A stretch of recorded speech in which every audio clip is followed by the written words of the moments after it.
আসসালামু আলাইকুম। আশা করি ভালো আছেন। আমি আপনাদের সামনে আবারও আসলাম আরেকটি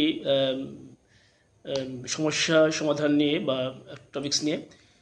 গতদিন আমি একটা ভিডিও করেছিলাম, সেখানে এক ভাই প্রশ্ন করেছিল যে ভাই ব্যাটারিটা আমরা কিভাবে ফেলোর বা ডাউন থেকে রক্ষা করতে পারি এবং কিভাবে এটা প্রতিকার করতে পারি সে সম্পর্কে জানতে চেয়েছিলেন। তো তারই ধারাবাহিকতায় আমি আজকে ব্যাটারি ফেলোরের কারণসমূহ এবং কিভাবে তা রক্ষা করা যায় সে সম্পর্কে আলোচনা করব। ব্যাটারি ফেলোর বা ব্যর্থ হওয়ার বিভিন্ন কারণ রয়েছে তা, এবং প্রতিটি সমস্যার জন্য কিছু নির্দিষ্ট প্রতিকারও আছে। আমি সেই বিষয় নিয়ে আলোচনা করব। তো ব্যাটারি ফেলোর সময় মূল কারণগুলো হতে পারে, 1 নম্বর বলতে পারি ওভার চার্জিং। ব্যাটারিকে অতিরিক্ত সময় চার্জে রাখলে এটি অতিরিক্ত গরম হয়ে যায় এবং ক্ষতিগ্রস্ত হতে পারে। সেক্ষেত্রে আমরা ওভার চার্জিংটা পরিহার করব। 2 নম্বর হচ্ছে ডিপ ডিসচার্জ, অর্থাৎ একটা ব্যাটারি সম্পূর্ণ ডিসচার্জ যখন হয়ে যায় তখন ব্যাটারি সেলগুলো ভিতর থেকে ক্ষতিগ্রস্ত হয়। সেক্ষেত্রে আমি বলবো যে একটা ব্যাটারি কখনোই সম্পূর্ণরূপে ডিসচার্জ যাতে না হয় সেদিকে খেয়াল রাখতে হবে। এরপর হয়তো আমি বলতে পারবো ইলেকট্রোলাইট শুকিয়ে যাওয়া। আমরা জানি যে বিশেষ করে লিড অ্যাসিড ব্যাটারিতে ইলেকট্রোলাইট অর্থাৎ অ্যাসিড ও পানি কমে গেলে কার্যক্ষমতা কমে যায়। সেক্ষেত্রে আমাকে লিড অ্যাসিড ব্যাটারিতে অবশ্যই ইলেকট্রোলাইট লেভেলটা ঠিক রাখতে হবে।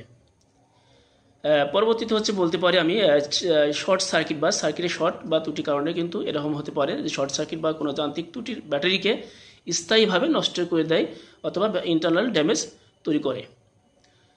এরপর আমি বলতে পারি বেশি তাপমাত্রা বা ঠান্ডা আবহাওয়ায় রাখা। অতিরিক্ত গরম বা ঠান্ডা পরিবেশে ব্যাটারির যে ক্ষমতা সেটা কমে যায় বা ব্যাটারি নষ্ট করে দেয়।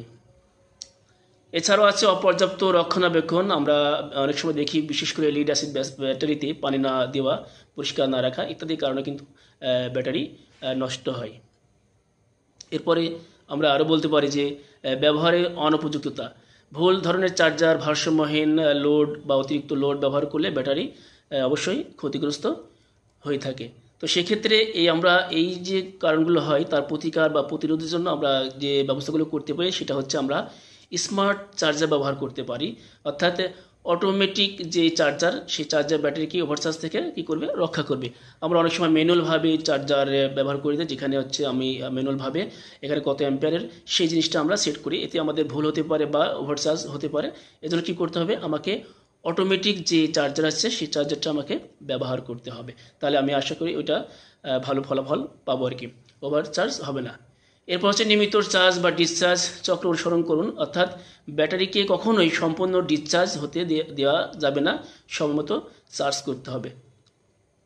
এরপরে আমরা বলতে পারি ইলেকট্রোলাইট পর্যবেক্ষণ করতে হবে। অর্থাৎ লিড অ্যাসিড ব্যাটারির ক্ষেত্রে সাধারণত নির্দিষ্ট সময় পর ডিস্টিল ওয়াটার দিতে হবে। অর্থাৎ এখানে শুধু অনলি পানি ব্যবহার করতে হবে। পরিষ্কার রাখতে হবে, টার্মিনালে মরিচা বা ধুলো যাতে জমতে না জমে সেগুলি খেয়াল রাখতে হবে এবং টার্মিনালগুলো মরিচা থেকে রক্ষা করতে হবে। তাপমাত্রা নিয়ন্ত্রণ রাখুন। অর্থাৎ আমি বলতে পারছি এখানে যে ব্যাটারির এমন স্থানে রাখুন যেখানে তাপমাত্রা মাঝারি থাকে, অর্থাৎ খুব ঠান্ডা না আবার খুব গরমও না। এছাড়া উপযুক্ত চার্জার বা লোড ব্যবহার করতে হবে। ব্যাটারি স্পেসিফিকেশনের সঙ্গে আমাদের সামঞ্জস্যপূর্ণ চার্জার ব্যবহার করতে হবে এবং নিয়মিত পরীক্ষা, ভোল্টেজ, গ্র্যাভিটি এবং চার্জ লেভেল পরিমাপ ঠিক আছে কিনা সেদিকে আমাদের খেয়াল রাখতে হবে। এইগুলো যদি আমরা ঠিক রাখি তাহলে একটা ব্যাটারি সহজেই ডাউন বা ফেলোর হবে না।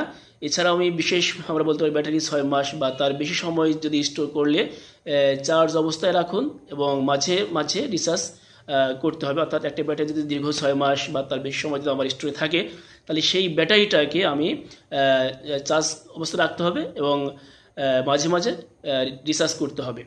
লিথিয়াম আয়ন ব্যাটারির ক্ষেত্রে 20 থেকে 80% চার্জ লেভেলের রাখতে চেষ্টা করতে হবে যাতে দীর্ঘস্থায়ী ব্যবহারের করা যায়।